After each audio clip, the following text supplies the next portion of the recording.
antisocial network. Yeah. Mask up, stay 6 feet apart. Yeah, right. Welcome once again to YUH with Lisa, Phil, and Aaron from California. His arms must be tired. Hi, Aaron. Hi, Good Dan. morning. This week Hello. we are talking to Dan Bugbee. He has authored two short stories, or two books. One He's authored is more than an that. anthology of short stories, and the other is kind of a novella. Now, the novella is called Roadkill King, and the short story anthology is called Father Figure. So, Dan, why don't you tell us a little bit about your books and what inspired you? Okay, well, Roadkill King was originally going to be part of my Cabin 187 series, and the story was inspired by my commute to work because we have this highway where there's almost constantly roadkill by the road, even in the wintertime. So I got the idea for Roadkill King, like, what if somebody's doing this on purpose, hurting these animals on purpose? So that's where that story got its birth. Okay. And the collection is Father Figure. And what I did with that one is I took things that my father would say or do, and I would give them a horror twist. For instance, well, the first story in there is, let's see, I think it's the letter.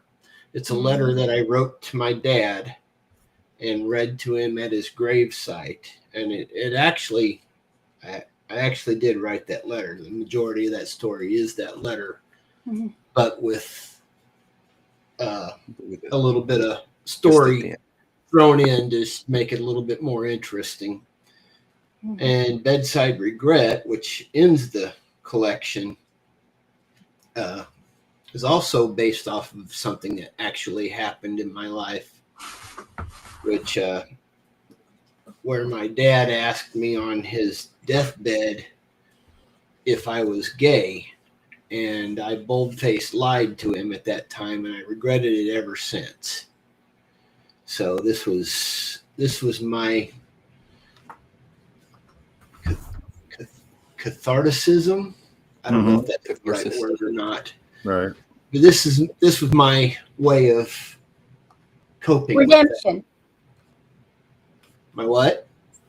Redemption, maybe? Yeah, redemption. I had a hangnail there. Well, and then the others are just stories that I would take something that he would do or say and just really give him a good horror twist. Okay. Well, I firmly believe that those who have passed before us do not harbor negative feelings. I don't. I mean, I know I constantly find dimes everywhere, and I know for a fact that's my dad. Yeah. I also think he's the one who hides my stuff sometimes. Although that could be my mother or my grandmother. Either of them could be the one because they were all kind of prankstery. So, I'd love it if he made some of that bang bang shrimp like he used to. Oh, yeah. Yeah. He could do the bang bang shrimp recipe. It was better. What is bang bang shrimp? It's a take panko. Asks the vegan.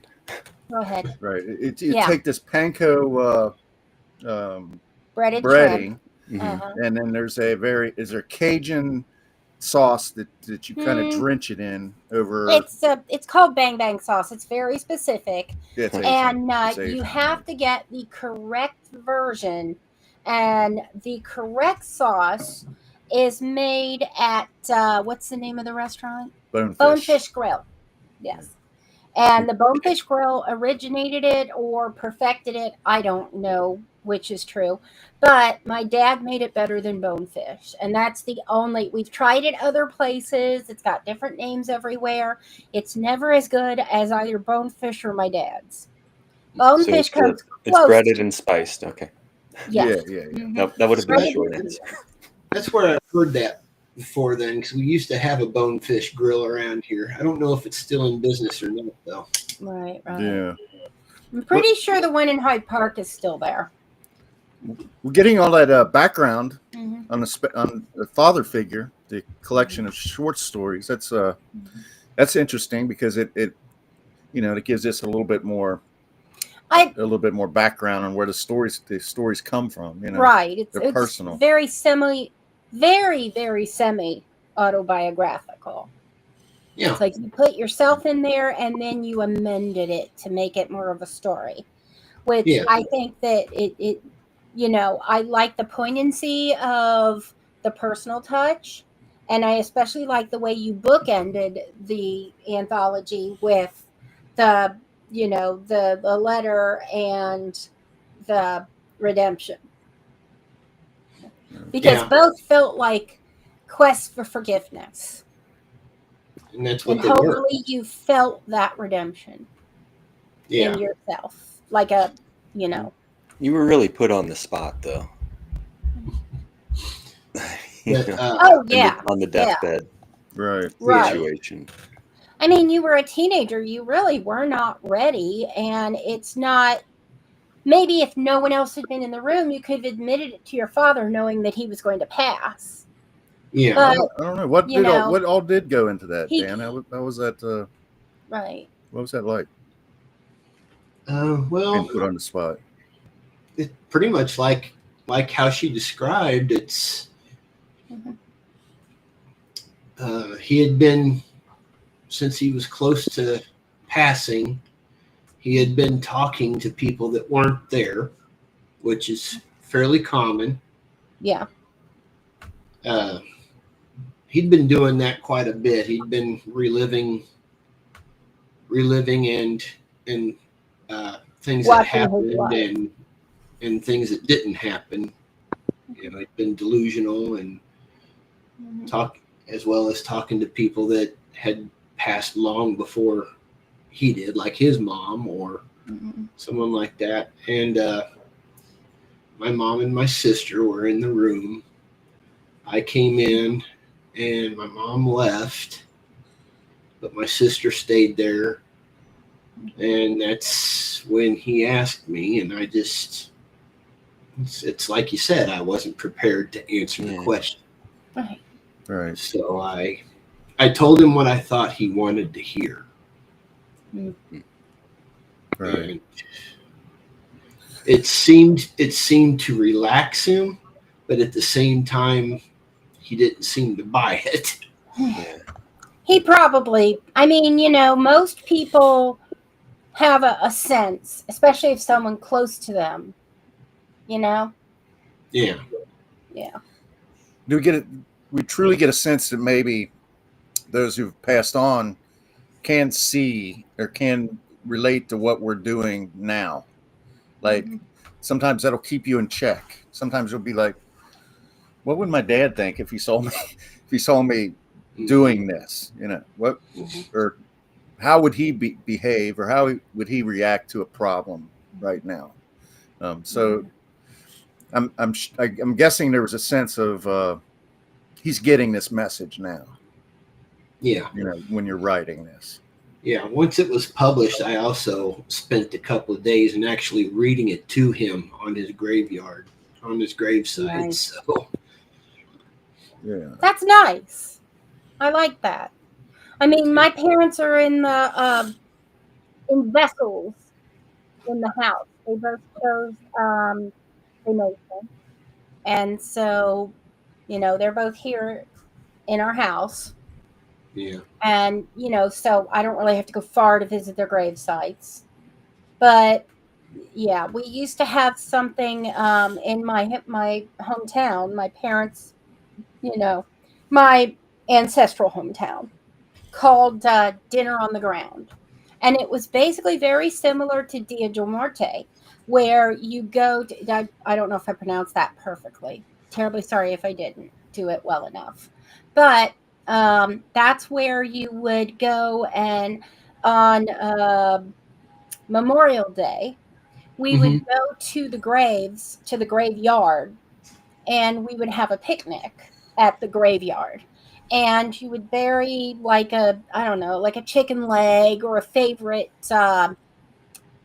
dish, one of your, your ancestors, and food. And you would bury a little bit or a chicken, leg or something like that to kind of honor them. Yeah.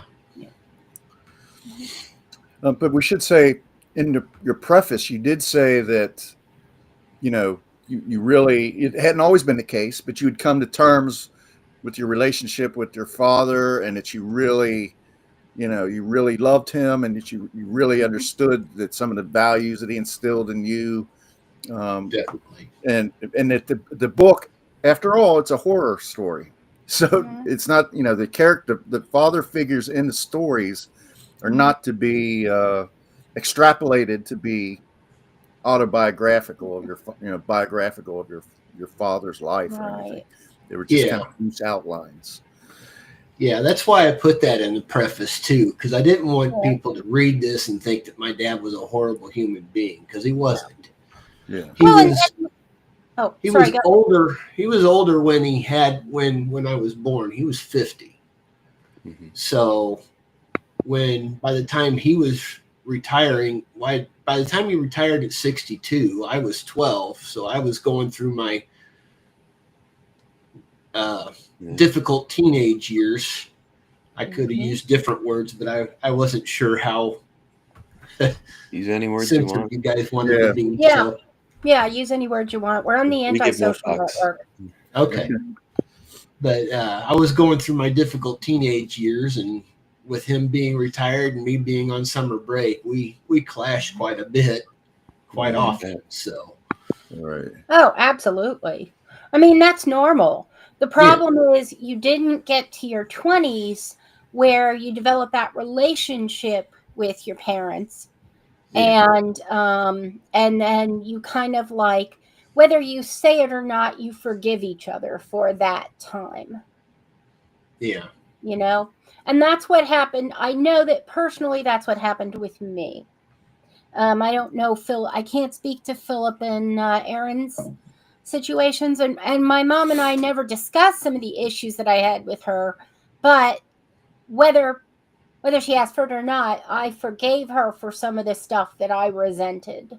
I saw some dark shit. I mean, I'm sure we've all seen some dark stuff, whether it's with your siblings or you personally, or the relationship between your dad and your mom, most people have seen that, but I feel like what I saw were just fairly common. Well, and I know that for Philip and I, both of us were in our teens when our parents were retiring. We both had older parents, not as old as yours, but we both had older parents. And then for Philip, most of his siblings were 9, 12, and 14 when he was born. So in that respect, he can relate to you because you have much older siblings. Yeah.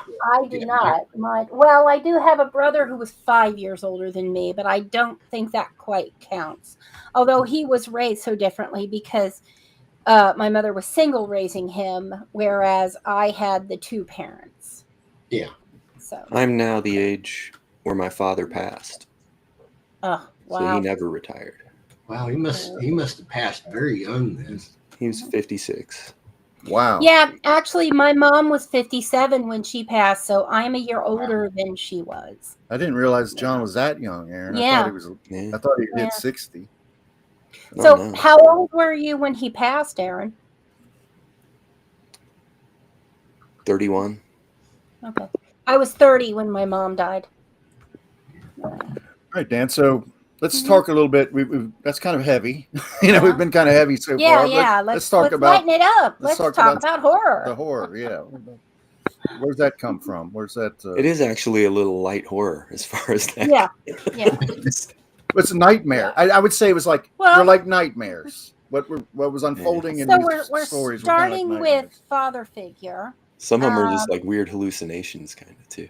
Yeah. The plant I one is pretty that. trippy. I liked the ones that are more The blood specific. rose. Oh, sorry, Aaron. Go ahead. I said the plant one was pretty trippy, and then I remembered the title, and I said the blood rose.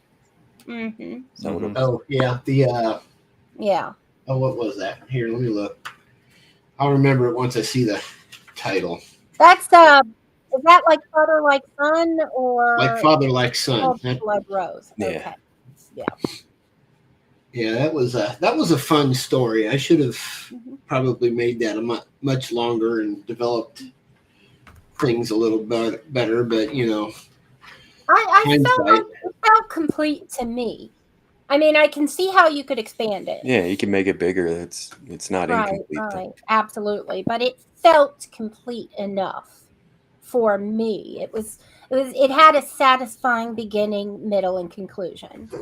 And I got the story, you know. I mean, and it's hard to say. I'm sorry, go ahead, Aaron. I was curious if that only worked if they had to be related, the people that were linked by the thorns or whatever. Honestly, I didn't give that any thought, but coincidentally they were each time. That's an interesting concept because the grandmother was related to the granddaughter, and exactly. Of course, father and son. Or no, that was piggyback. That was piggyback, not like father like son. That's the name of it. Piggyback. Oh, okay. Makes sense.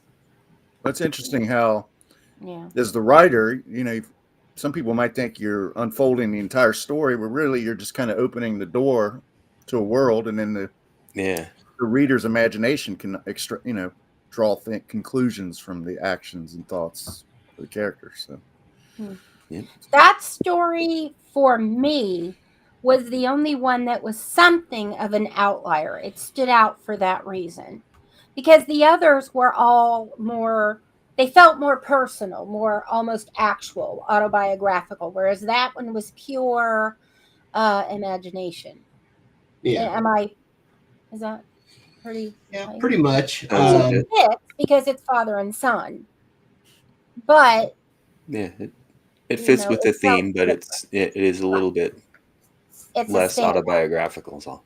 Right. Yeah, that was a complete work of fiction. I would hope so. I would hope so. Yeah. Trigger warning. But I mean, one assumes that the boy is going to end up having a partial amputation to survive, and he's also going to be part plant, you know, like the girl.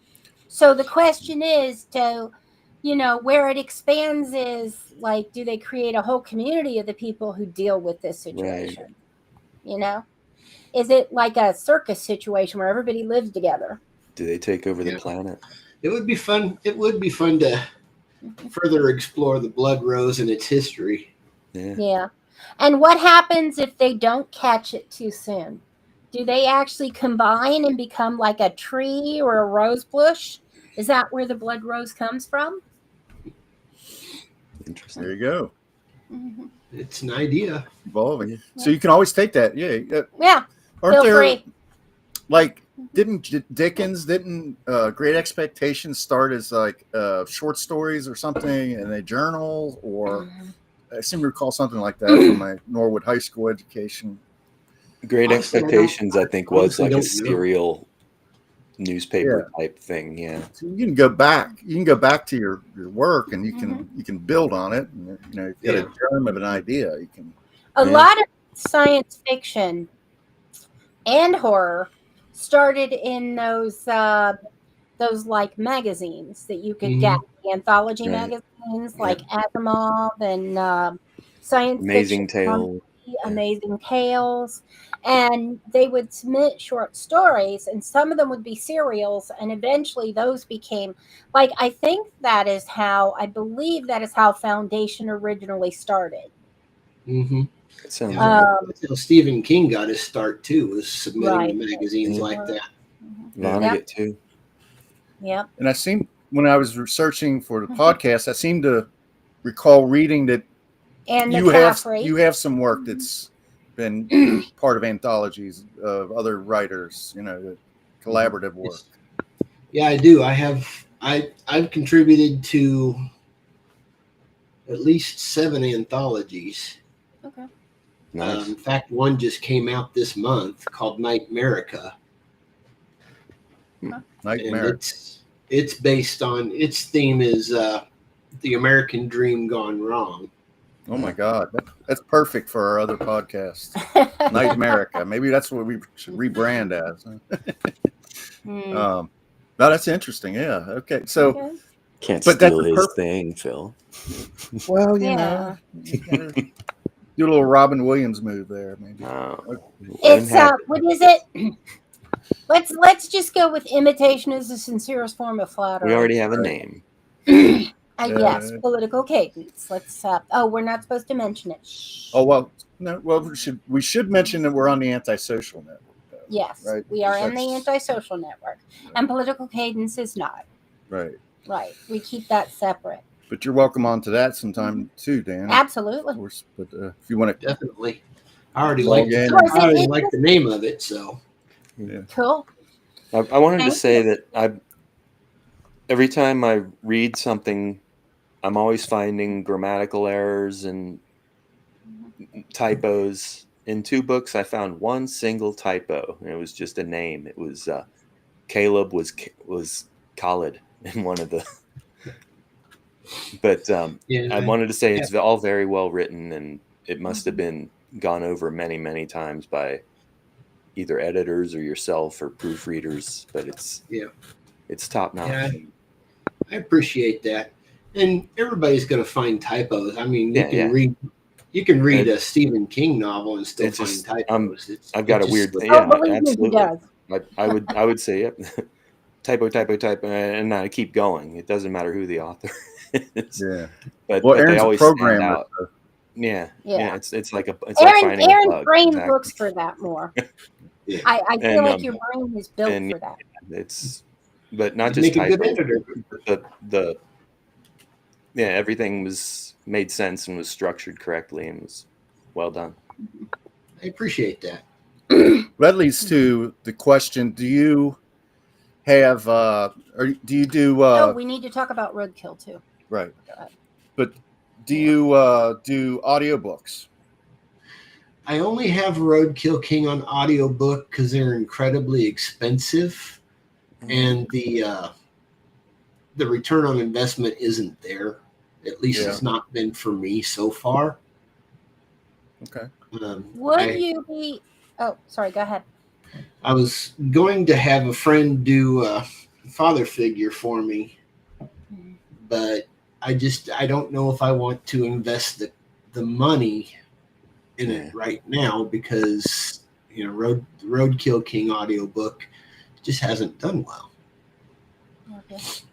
Okay, that's interesting. Sometimes you need to build an audience.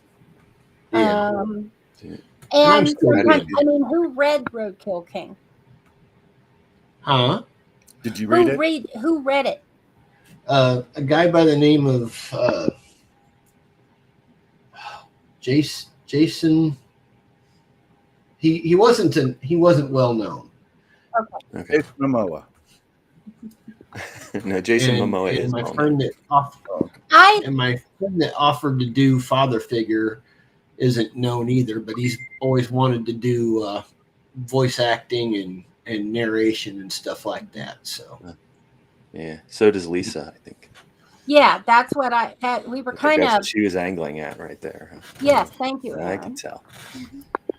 Well, I have plenty of projects in the works, so. Okay. I would do it gratis because I want experience. And if you didn't like my work for some reason, just say so. I'm open to critiques because I'm still not going to retire for 3 more years. Is it 50? No, 4 more years. So I want to do some practice in the meantime before I go pro. Yeah. And what I'll do is Philip's going to find it. I wrote and read a story that I wrote and read.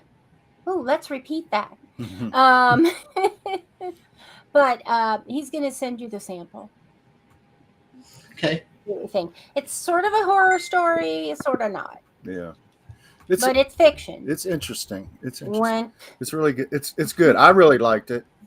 And if you need if you got any characters or sexy femme fatales, Lisa's your woman for it. Aw, so thank you, honey. She can nail that. So yeah, I can do sexy, and I can do I don't know, Snow White. Yeah.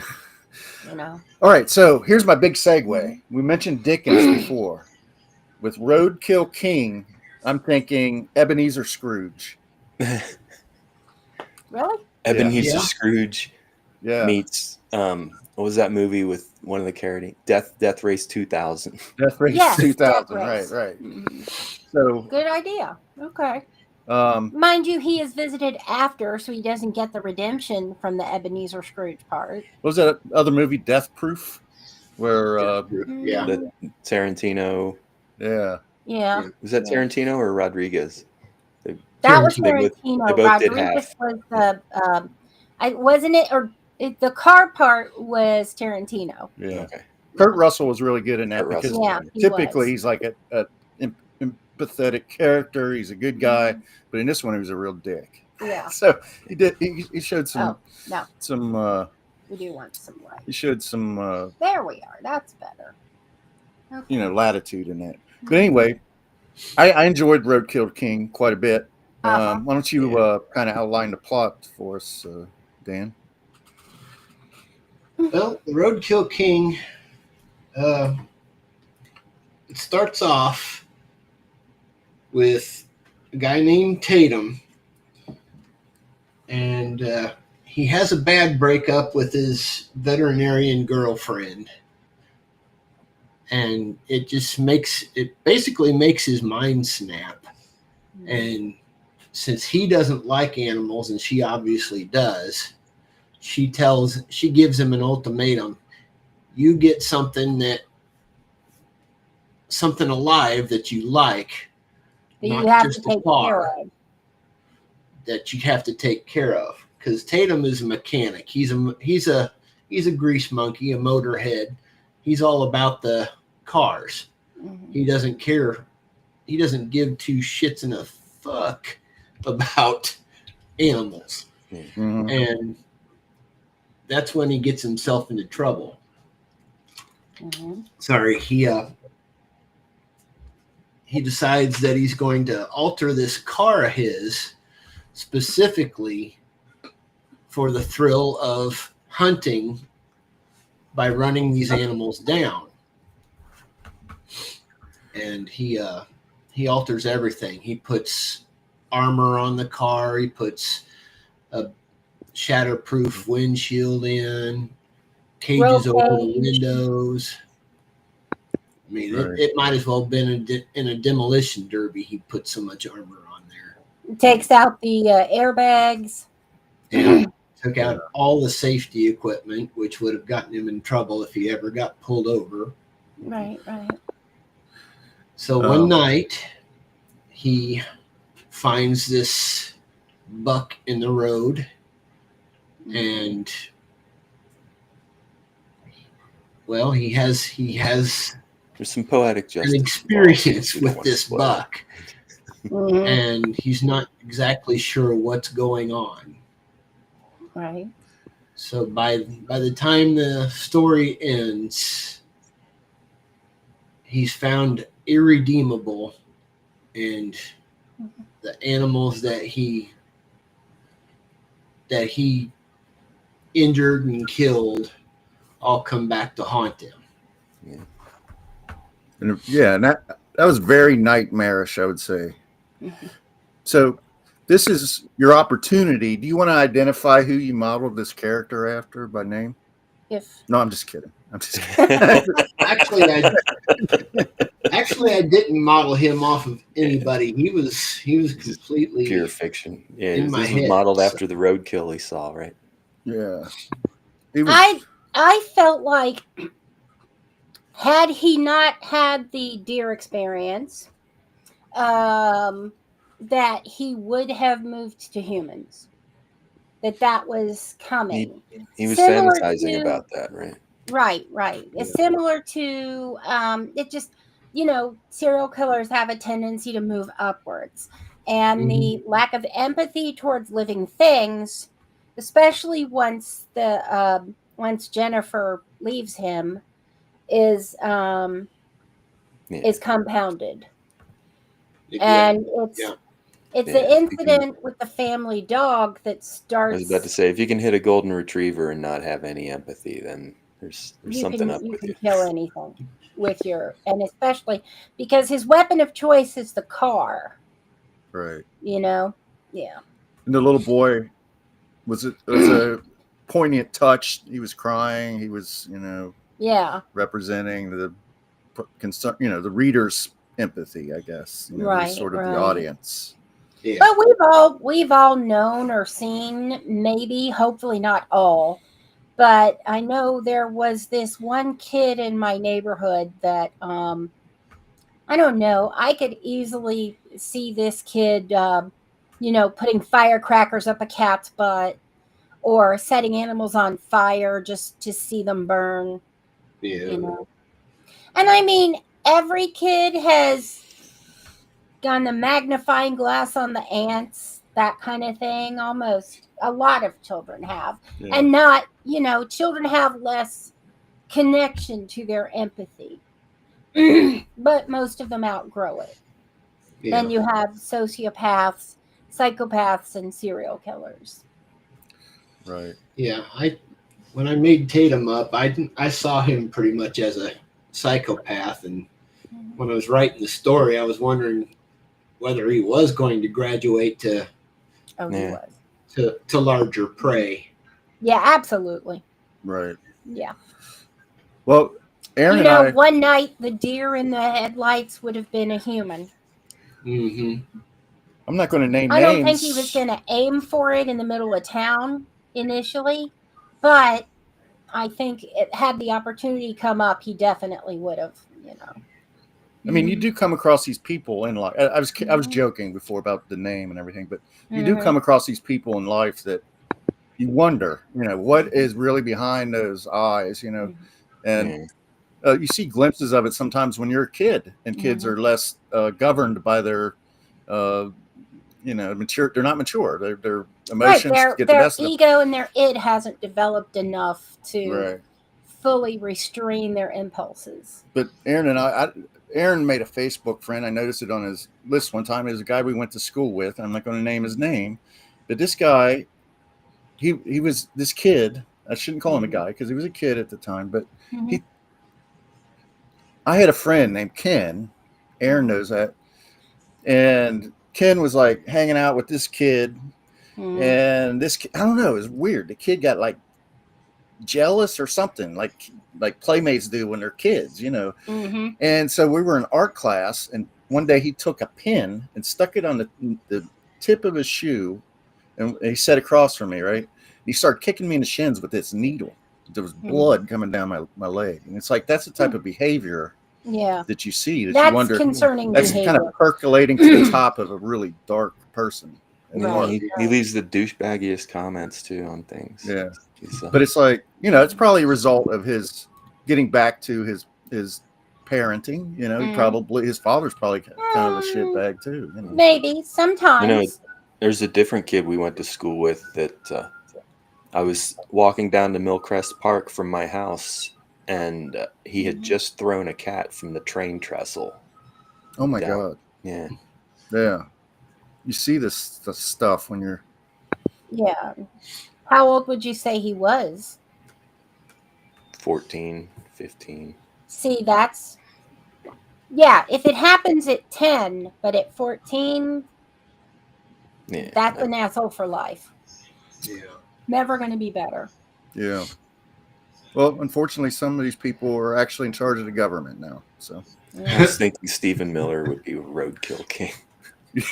Yeah, right.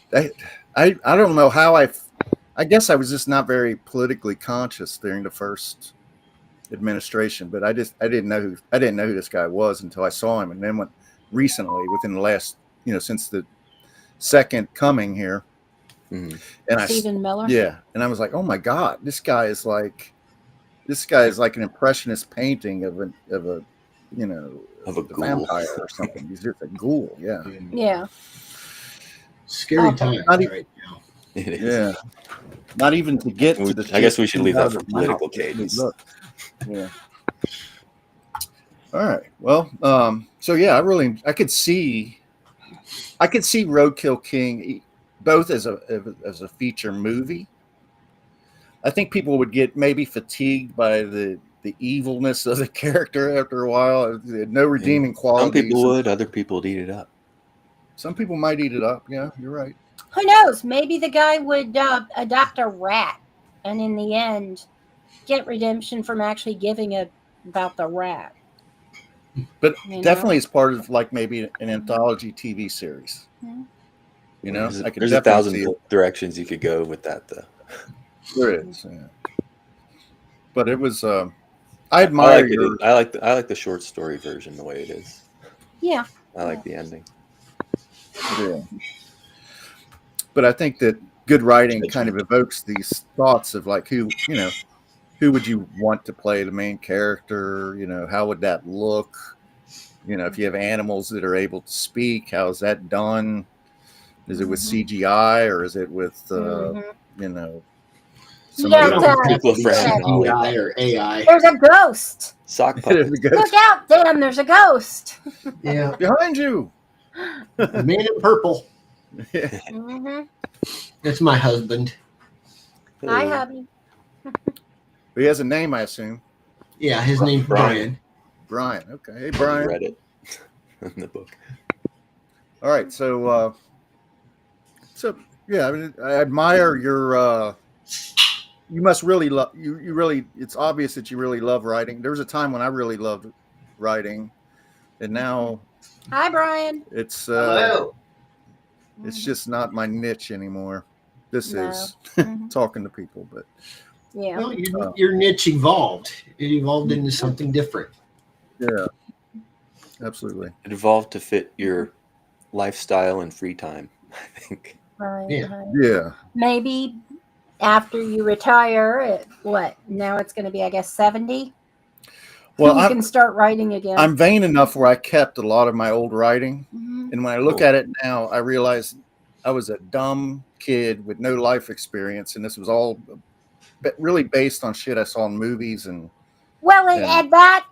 he has admitted that during his high school writing, he kept a thesaurus right next to him, so I did get into a bad habit of better using words. A thesaurus. Yeah. And I went through a phase where it was like a minimum of words is always the best, and so then I look at it and it's all anyway. Yeah. What is your process? I mean, how did you evolve? Did you start doing journals? Did you keep journals, or was it a teacher, or an English teacher, or something, or what triggered you? Well, I've always liked short stories. Back in high school, I got into Poe and Mary Shelley and Stephen King, obviously. And it's probably a horrible thing to admit, but one of my friends was having a difficult time in his English class, and they had an assignment to write a horror story. So he asked me to write it for him, and I did, and he got an A.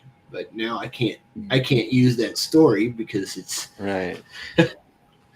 Oh, interesting. You can't. You're get a ghostwriter. Yeah. Then later on in life, I did this thing called e-fetting, which is basically fan fiction for wrestling fans. Uh-huh. We would make our own wrestlers and basically tell stories about them, either fictional or autobiographical, or, well, I guess it would be biographical or whatever, however, which way you wanted to do it. Mm-hmm. And I came up with several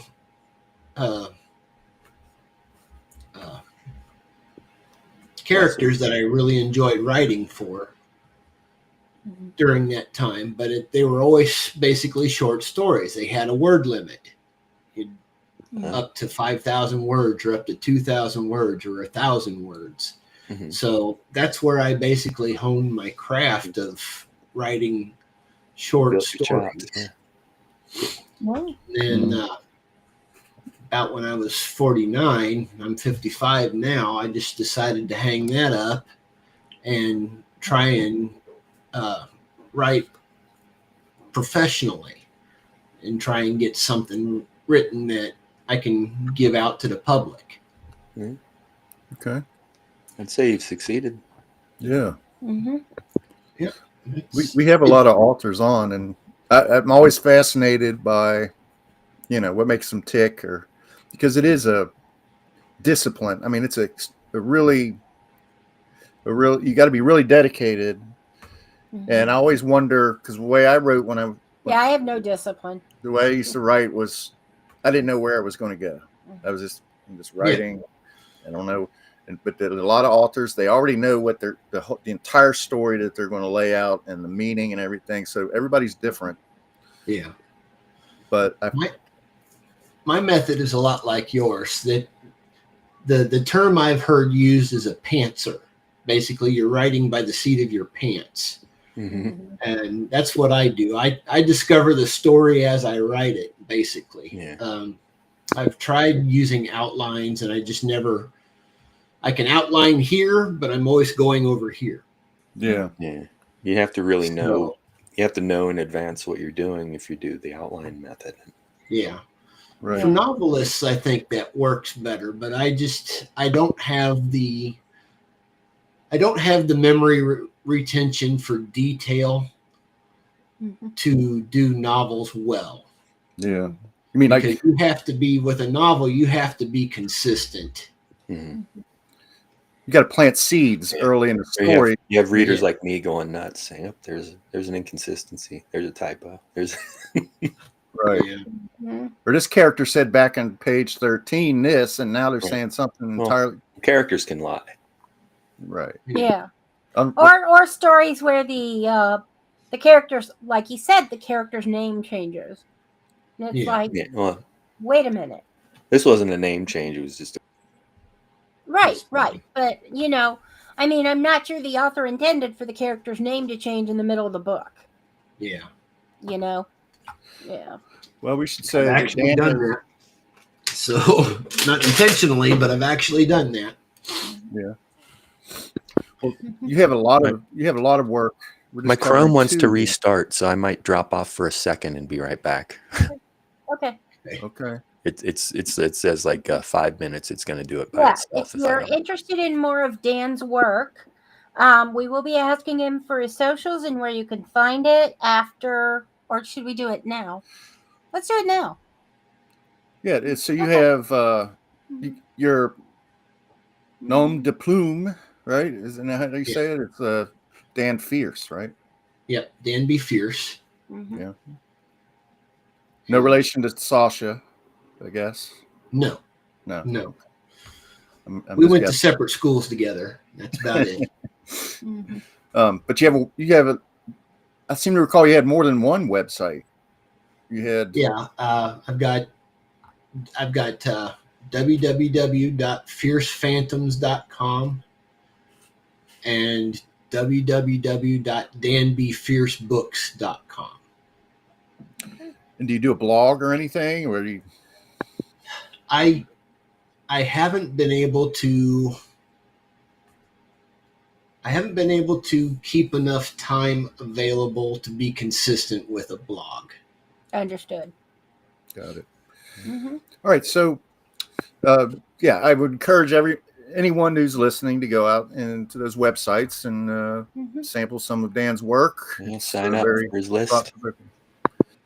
So let's go ahead.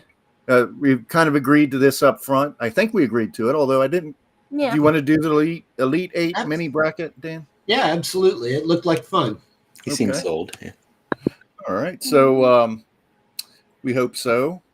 But we chose the topic, or Lisa actually chose the topic of television anthology series, because as we talked before, Roadkill King kind of fit into a number of formats. I feel like your short stories could easily be, they're almost written in a sense without like direction, interior, that kind of thing. But I definitely feel they could very easily be transposed into teleplays, like television or movie, like a short, like you could do an anthology movie, that kind of thing. Yeah. So let's go ahead. They read like scripts in a sense. I think you're familiar with this process, Dan. It's kind of like Ginger versus Marianne. Yeah. So let's get started. Do you want to read them or you want me to read them? Okay. Where are we at? Here we go. Round 1.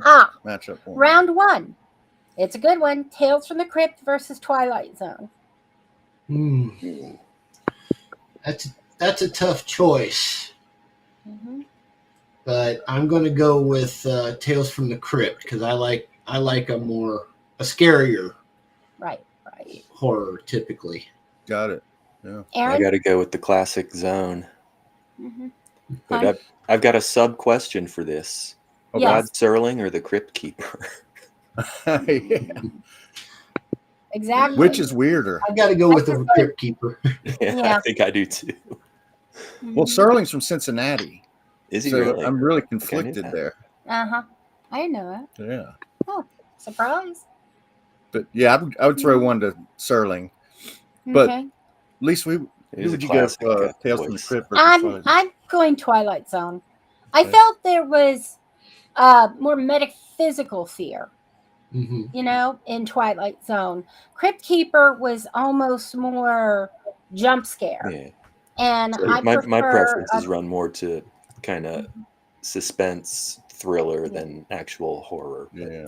Yeah, me too. Well, I'm going to go Twilight Zone also. So that's... Sorry, Dan.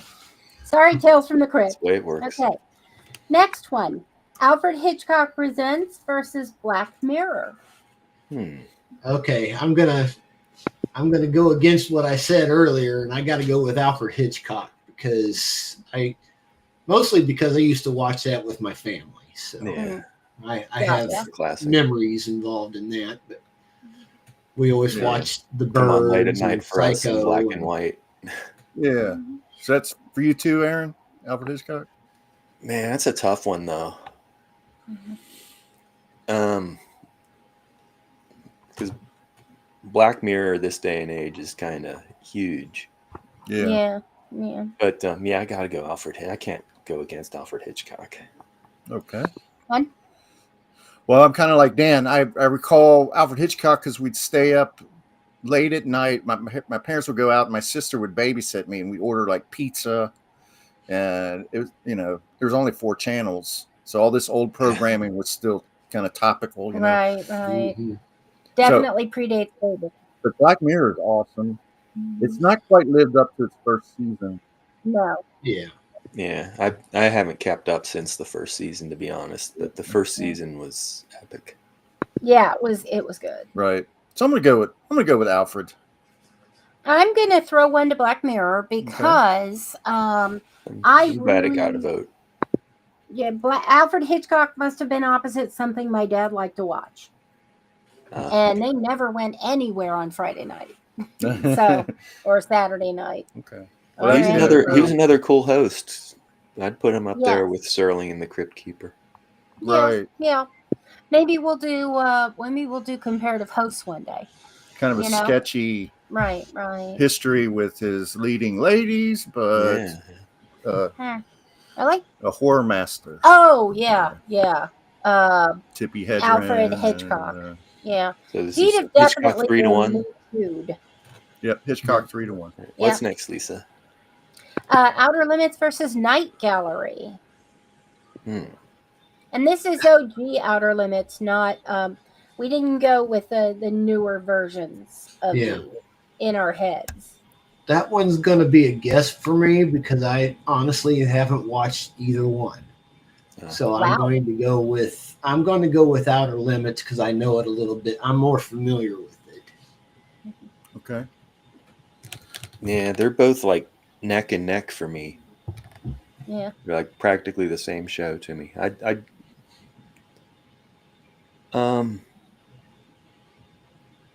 I woke up a couple years ago and the TV was playing and Night Gallery was on, and that was really trippy. Am I frozen? I'm frozen. No, I'm not. No, not your voice.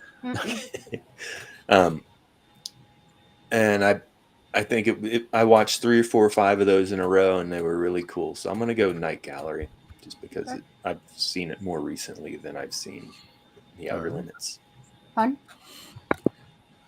Well, I started watching Night Gallery a few years ago on MeTV, and it aired like at 1 a.m. I think I woke up. I must have fallen asleep watching something on MeTV, and Night Gallery was on. And Yep. yeah. So I really liked it, and I started watching it over every night. Every night I could at 1 a.m. Right, but what I found was that there were not a lot of episodes. There was, Right. I mean, it was Yeah. the same episodes. I think I watched them all that one night. Yeah, but it was pretty cool. It's also Rod Serling. Outer Limits, the OG. I'm going to edge out Night Gallery with Outer Limits. Okay. The OG version. So where are we at? 2-1? Yeah. 2-1 Outer Limits. Huh. I'm going to have to go Outer Limits too. Right. Because I haven't seen Night Gallery.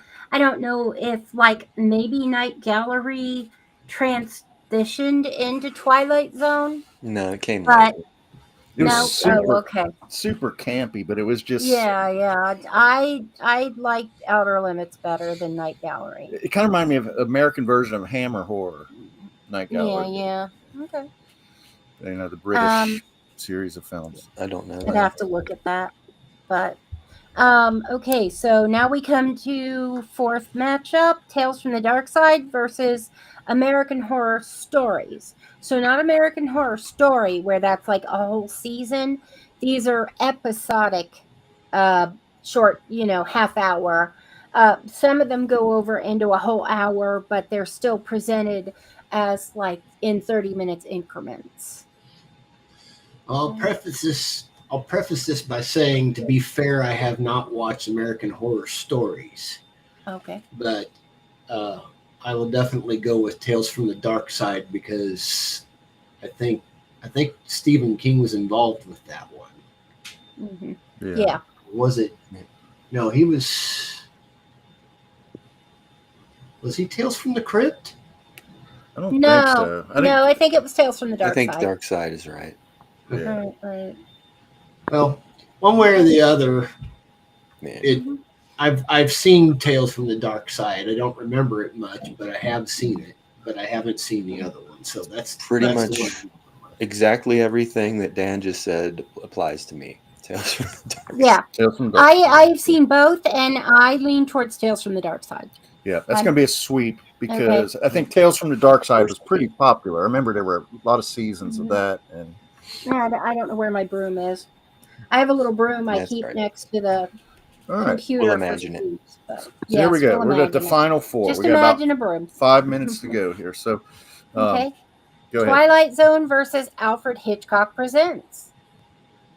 I'm going to go with Twilight Zone on that one. This sounds like a finals matchup. It does. That's pretty solid matchup. Yeah, I got to go with the Zone. Yeah. Hun? That is really tough. But I think if we were talking about film, cinema, I think Hitchcock is king there.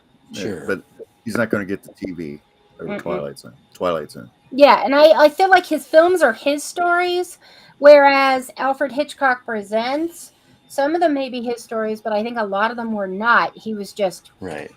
They were anthologies. Yeah. And I feel like the Twilight Zone definitely edges it out. I agree. So that's a sweep. Okay. I think I prefer Alfred's intros to Rod Serling's, though. Alfred was always funny. Yeah. Oh, yeah, that's true. If we were comparing hosts, we might go a different way. Outer Limits versus Tales from the Dark Side. I'm going to stick with Tales from the Dark Side on that one. Okay.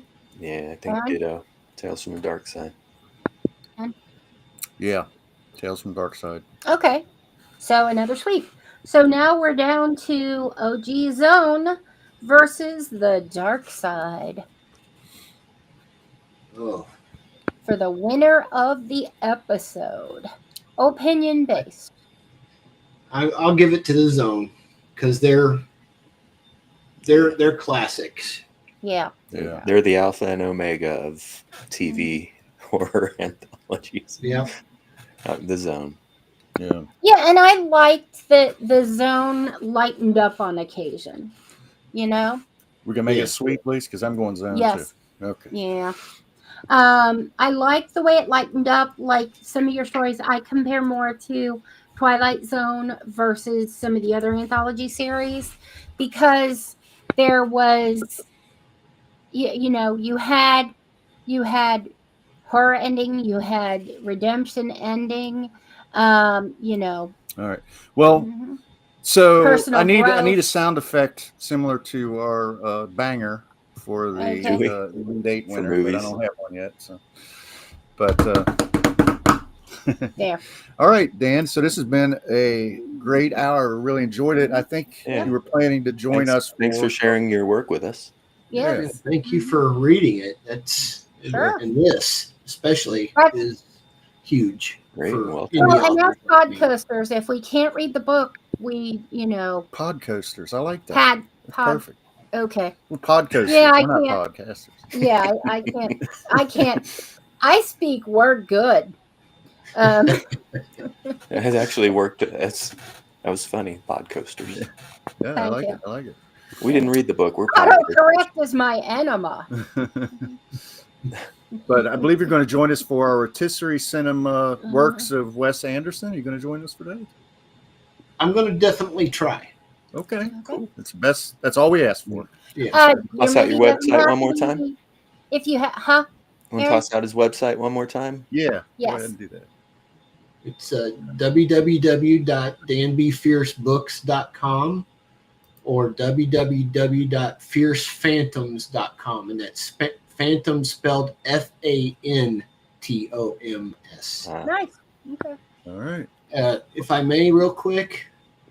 Absolutely. I also just released Cabin 187, which is a collection of 13 longer short stories. It is also where the satellite part of Roadkill King came from. Excellent. It's in the same universe. Excellent. All right, we're going to check those out. You have a great rest of your Sunday, and we'll talk to you again soon. Thank you all 187 so much is in the police code for murder. What's that? 187 is that like the police code for murder? Like it is. 187 on an undercover.